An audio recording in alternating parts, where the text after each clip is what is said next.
Hello good morning students.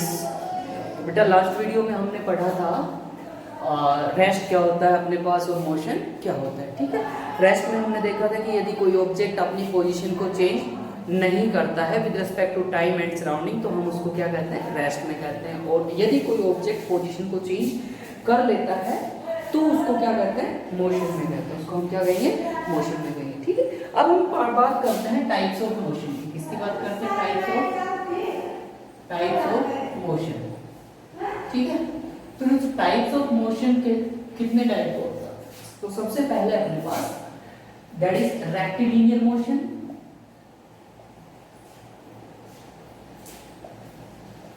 Rectilinear motion. दूसरा होता है ट्रांसलेटरी मोशन। ठीक है, तो दोनों में क्या फर्क है? दोनों के अंदर क्या होता है, बॉडी है वो स्ट्रेट लाइन में चलती है। दोनों मोशंस में क्या होता है, बॉडी किस में चलती है, स्ट्रेट लाइन में चलती है। बस फर्क क्या होता है कि द मोशन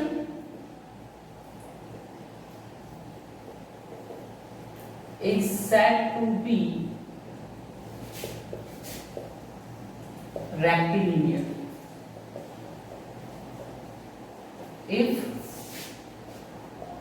a body कैसी है, और point object, if a particle or point object is moving along a straight line।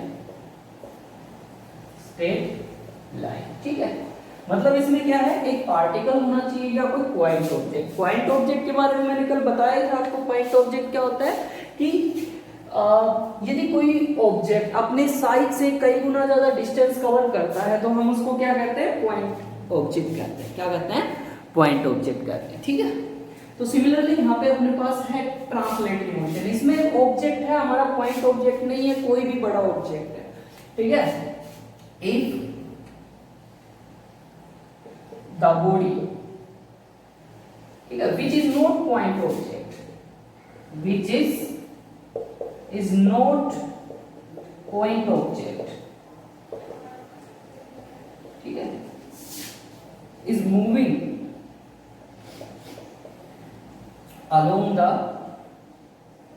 straight line,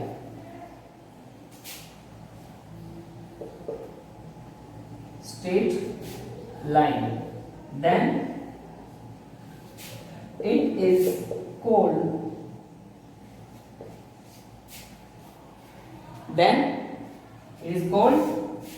या सिंपली ऐसे बोल सकते हो, then motion is called, then its motion is called translatory motion. क्या कहेंगे उसको, ट्रांसलेटरी मोशन। ठीक है, ये होता है, दोनों में डिफरेंस। इसमें पॉइंट ऑब्जेक्ट होता है या पार्टिकल होता है। इसमें कोई बड़ी बॉडी होती है which is not a point object. ठीक है, तो वो होता है ट्रांसलेटरी मोशन। ठीक है, आई होप आप लोगों की क्लियर हो गया होगा। ठीक है, तो स्टूडेंट्स ये हमारे पास दो टाइप के हैं। और भी हमारे पास, जैसे हम बात करते हैं सर्कुलेटरी मोशन और रोटेटरी मोशन। ठीक है, क्या है, सर्कुलेटरी मोशन है, वन इज सर्कुलेटरी मोशन। ठीक है, दूसरा है rotatory motion.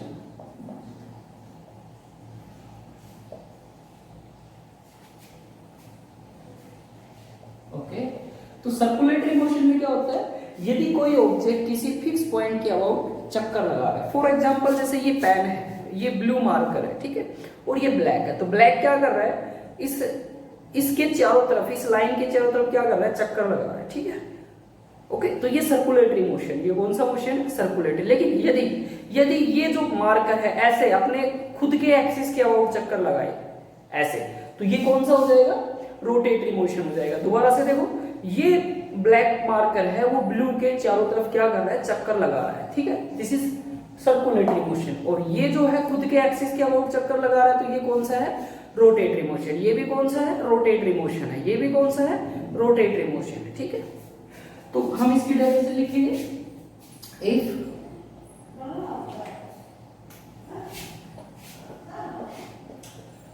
A body is moving around a circular path, then its motion is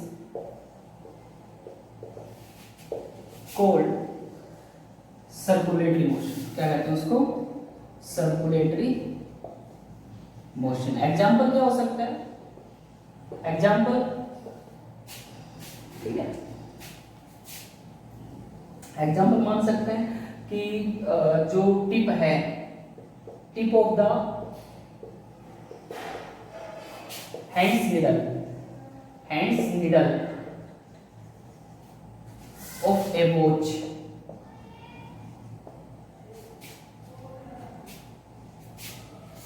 tip of the hand of a needle, ठीक है। किसी घड़ी की जो सुई होती है उसकी जो टिप है वो क्या करती है? ऐसे ऐसे चक्कर लगाती है ऐसे। तो ये जो टिप है ये कैसा है? सर्कुलेटरी मोशन, क्योंकि इसका फिक्स पॉइंट ये हो जाएगा। जैसे ये हमारे पास, ठीक है, ये उसका फिक्स पॉइंट है, ये टिप हो गया। ये क्या कर रहा है? ये टिप ऐसे ऐसे चक्कर लगा रहा है, ऐसे ऐसे। ये टिप इस फिक्स पॉइंट के और चक्कर लगा रहा है, ठीक है। तो इसका जो मोशन है वो क्या है हमारे पास? सर्कुलेटरी मोशन है, ठीक है। ये ऑफ द वॉच है, ठीक है। अब आता है सर्कुलेटरी मोशन। क्या आता है? Sorry, rotatory motion. Rotatory motion में क्या होता है? यदि if an object is moving along its own axis, then its motion is called rotatory motion, ठीक है, ठीक है। ये क्या होता है हमारे पास? रोटेटरी मोशन होता है, ओके। ये हमारे पास रोटेटरी मोशन। इसके अलावा भी हमारे पास दो टाइप के मोशन है। वाइब्रेटरी मोशन, इसको कॉपी करना स्टूडेंट्स, ठीक है। वाइब्रेटरी और ऑसिलेटरी, ठीक है।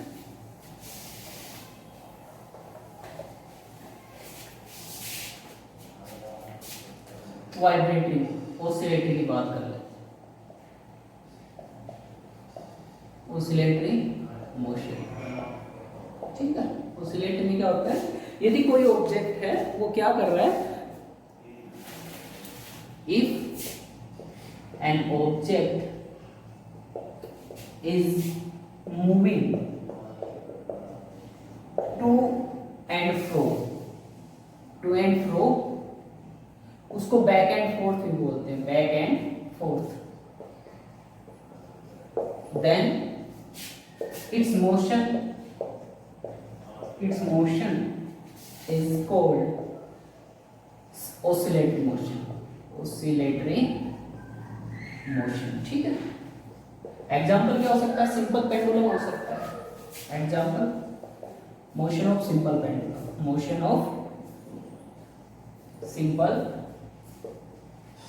पेंडुलम, ठीक है। अगला हमारे पास वाइब्रेटरी मोशन। अगला क्या है? Vibratory motion. तो वाइब्रेटरी में क्या आ जाएगा? यदि इसका एम्पलीट्यूड, जैसे पेंडुलम है, पेंडुलम कैसे कर रहा है अपने पास? ऐसे ऐसे ऑसिलेट कर रहा है इसके अबाउट, एक बार इधर जा रहा है, एक बार इधर जा रहा है, ठीक है। तो ये जो एम्पलीट्यूड है, अगर ये स्मॉल हो, एम्पलीट्यूड क्या हो? स्मॉल हो, तो हम क्या कहेंगे? वो वाइब्रेटरी मोशन है। If the amplitude of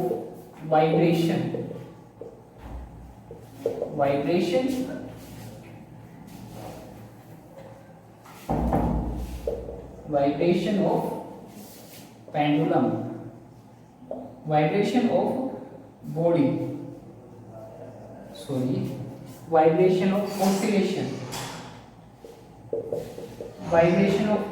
of body is small, then it is called, इसको हम क्या कहेंगे, वाइब्रेटरी मोशन, वाइब्रेटरी मोशन। ठीक है, ये बेटा अपने पास क्या थे, टाइप्स ऑफ मोशन। क्या है ये, types of motion. Okay, now आगे चलते हैं हम। अगला जो टॉपिक है हमारा क्या है, फ्रेम ऑफ रेफरेंस। अगला क्या है, फ्रेम ऑफ रेफरेंस। तो फ्रेम ऑफ रेफरेंस के बारे में बात करते हैं थोड़ा सा। ठीक है,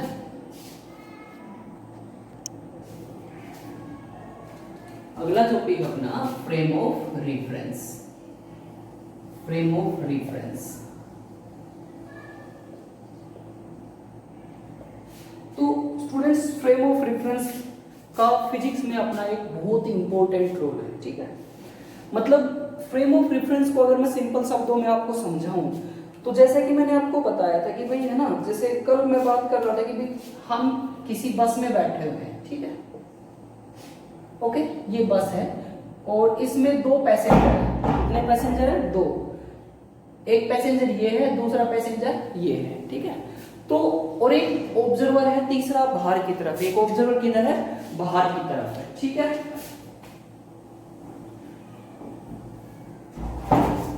तो ये ऑब्जर्वर जो बाहर की तरफ है ये इस बस को देख रहा है। ठीक है, और इस बस में बैठे हुए दोनों पैसेंजर इसके रेस्पेक्ट में किस में है, मोशन में है। किस में है, मोशन में है। तो ये जो तीसरा ऑब्जर्वर है जो कि बाहर से देख रहा है, ये हो गया हमारा रिफरेंस। क्या हो गया, रिफरेंस हो गया। और ये जहां पर खड़ा है, जिस फ्रेम में खड़ा है, उसको हम बोलेंगे फ्रेम ऑफ रेफरेंस। क्या बोलेंगे हम, फ्रेम ऑफ रेफरेंस बोलेंगे। जैसे ये अर्थ पे खड़ा है तो हमारा अर्थ क्या हो गया, फ्रेम ऑफ रेफरेंस हो गया। ठीक है, लेकिन यदि ये आदमी, पहला आदमी दूसरे को देख रहा है, पहला आदमी किसको देख रहा है, दूसरे को देख रहा है, तो पहला आदमी के रेस्पेक्ट में दूसरा किस पे है, रेस्ट पे है। भाई बाहर से देखा तो हमने क्या लगा, हमें लगा कि दोनों आदमी मोशन में है। लेकिन अगर ये आपस में एक दूसरे को देखते हैं तो आपस में एक दूसरे में क्या है, रेस्पेक्ट में रेस्ट पे है। तो यहां से क्या हो गया, दोनों की पोजीशन चेंज हो गया, दोनों का जो स्टेट है वो चेंज हो गया, स्टेट ऑफ मोशन क्या हो गया, चेंज हो गया। तो इस प्रकार से ये बस हो गई, ये दूसरा फ्रेम हो गया। क्या हो गया, दूसरा फ्रेम। ठीक है, मतलब ये आदमी दूसरा फ्रेम हो गया, रिफरेंस पॉइंट हो गया दूसरा। ये आदमी जो है, पहला आदमी या दूसरा आदमी जो पहले को देख रहा है, वो क्या हो गया, एक दूसरा पॉइंट हो गया। और इस बस को हम क्या कहेंगे, फ्रेम ऑफ रेफरेंस। तो frame of reference I hope आप लोगों को क्लियर हो गया होगा। दोबारा से देखो, एक बार अच्छे से क्लियर कर देता हूं थोड़ा सा। जैसे मान लो कि ये है हमारे पास एक बस जिसमें दो पैसेंजर बैठे हुए हैं। ठीक है, तो जब ये दोनों एक दूसरे को देख रहे हैं तो बस किसमें है, मतलब दोनों एक दूसरे के रेस्पेक्ट में रेस्ट पे हैं। लेकिन जब कोई तीसरा इन दोनों को देख रहा है तो ये किसमें है, मोशन में है। किसमें है, मोशन में है। ठीक है, तो हमने क्या नोटिस किया भाई कि जब पहला एक दूसरे को देख रहा है तो पहला जो है वो रिफरेंस पॉइंट हो गया, रिफरेंस पॉइंट हो गया। ठीक है, दूसरे को ऑब्जर्व कर रहा है। ठीक है, लेकिन जब हम यहाँ पे अर्थ पे खड़े होकर दोनों को देख रहे हैं तो ये मोशन में। इट मींस हमने क्या किया, रेफरेंस पॉइंट, ये दोनों आदमी क्या है, रेफरेंस पॉइंट है जो ऑब्जर्व कर रहे हैं। ऑब्जर्वर को हम क्या बोल रहे हैं, रेफरेंस पॉइंट बोल रहे हैं। ऑब्जर्वर को क्या बोल रहे हैं, रेफरेंस पॉइंट बोल रहे हैं। क्या बोल रहे हैं, रेफरेंस पॉइंट। तो यहां से रेफरेंस पॉइंट चेंज होने से इन दोनों की स्टेट क्या हो गई है, चेंज हो गई है। तो ये जो हमारे पास बस है ये अलग फ्रेम है, और ये आदमी जहां खड़ा है, कहां खड़ा है, अर्थ पे खड़ा है, तो अर्थ है वो अलग फ्रेम हो गया। आई होप आप लोगों को ये फ्रेम ऑफ रेफरेंस का कंसेप्ट समझ में आया होगा। ठीक है, तो फ्रेम ऑफ रेफरेंस को यदि हम डिफाइन करना चाहें तो कैसे बोल सकते हैं, तो फ्रेम ऑफ रेफरेंस क्या होता है students, a set of coordinate, a set of coordinates, ठीक है, a set of coordinates with a clock in space which gives the position of particle with respect, give the position of particle at a particular instant, at a particular instant. ठीक है, मतलब क्या हुआ कि भाई मान लेते हैं ये है, ये एक पॉइंट है जिसको हम ऑब्जर्वेशन के अंडर ले रहे हैं, ये पॉइंट है और यहाँ पर कोई आदमी खड़ा है, यहाँ पर कौन खड़ा है, कोई आदमी खड़ा है। ठीक है, इसको मैं मान लेता हूँ ये एक आदमी है जो इस पॉइंट को देख रहा है, इसको देख रहा है, इस पॉइंट को। ये बोलेगी, ये आदमी बोलेगा कि भाई मेरे से ये पॉइंट कितने मीटर की दूरी पर है, 5 मीटर की दूरी पर। कितने मीटर की दूरी पर है, 5 मीटर की दूरी पर है। ठीक है, और इसके अनुसार इस पॉइंट के जो कोऑर्डिनेट है वो कितने हैं, मान लेते हैं कोऑर्डिनेट है 3 और 4 है। इस आदमी के अनुसार ये 3 और 4 है, मतलब ये आदमी यहाँ खड़ा हुआ है। ठीक है, इस एक्स वाई एक्सिस के ऊपर, या 3 कोऑर्डिनेट 3D में बात करें तो x 3 4 और 1 मान लेते हैं। ठीक है, और एक दूसरा आदमी है जो यहाँ पे खड़ा है, उसके अनुसार इसके जो कोऑर्डिनेट है वो कितने हैं, 5 4 2।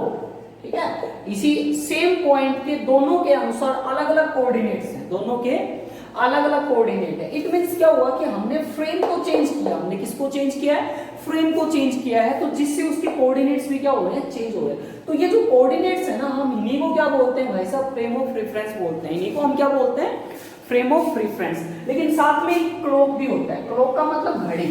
ठीक है, जो कि हमें ये बताएगा कि भाई इतने इस समय के ऊपर ये हमारा पार्टिकल है वो यहाँ पर है। ठीक है, तो फ्रेम ऑफ रेफरेंस क्या होता है, a set of coordinate with a clock in space. Space का मतलब x y z। ठीक है, मैं आगे चल के बताऊंगा आपको ये चीज। A set of coordinate with a clock in space which gives the position of the particle at a particular instant। किसी particular instant के ऊपर particle की क्या देते हैं, पोजीशन देते हैं। ठीक है, तो आप सिंपली याद रखो कि जो फ्रेम ऑफ रेफरेंस होता है वो पॉइंट होता है, ये वो जगह होती है जहां पर खड़ा होके ऑब्जर्वर किसी चीज को ऑब्जर्व करता है, किसी चीज को क्या करता है, ऑब्जर्व करता है। ठीक है, तो स्टूडेंट्स ये होता है अपने पास फ्रेम ऑफ रेफरेंस। क्या होता है, फ्रेम ऑफ रेफरेंस होता है। ठीक है,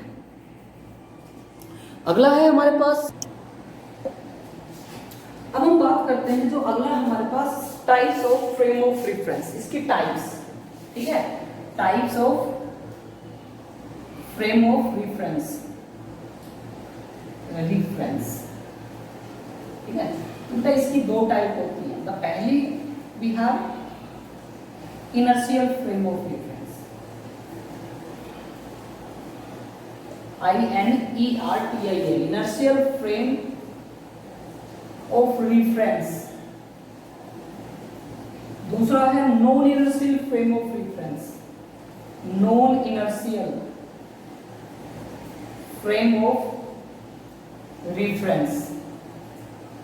ठीक है, तो इनर्शियल फ्रेम ऑफ रेफरेंस में क्या होता है कि ये वो फ्रेम ऑफ रेफरेंस होता है जिसमें न्यूटन के लॉज ओबे होते हैं।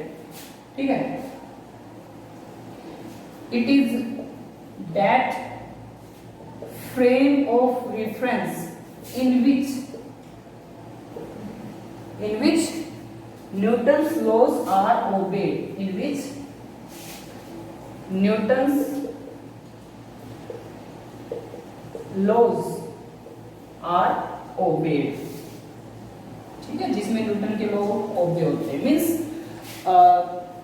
यदि ऑब्जेक्ट है वो क्या कर रहा है, मतलब जहां पर हम खड़े होकर देख रहे हैं वो या तो रेस्ट पे होना चाहिए। ठीक है, observe that is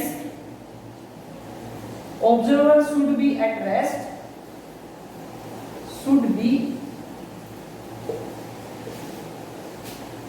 eight rest और moving with uniform velocity. Uniform velocity students आप लोगों ने पढ़ी है, जहां पर वेलोसिटी कांस्टेंट हो। ठीक है, मैं और बताऊंगा इसके बारे में आगे। अब हम बात करते हैं non inertial frame of reference की। किसकी बात करते हैं, non inertial frame of reference. तो बेटा non inertial frame of reference क्या होता है, ठीक है,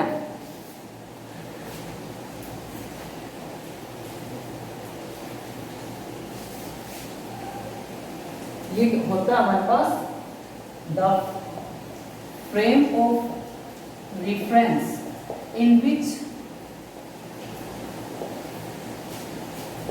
Newton's laws are not obeyed, that is observer is not at rest or it is moving with non-uniform velocity, ठीक है। तो ये होता है अपने पास का frame, non inertial frame of reference, ठीक है। आई होप आप लोगों को ये क्लियर हो गया होगा, ठीक है। बेटा इनर्शियल फ्रेम और ये नॉन इनर्शियल फ्रेम था। अब बात करते हैं motion in 1 dimension, 2 dimension and 3 dimension में।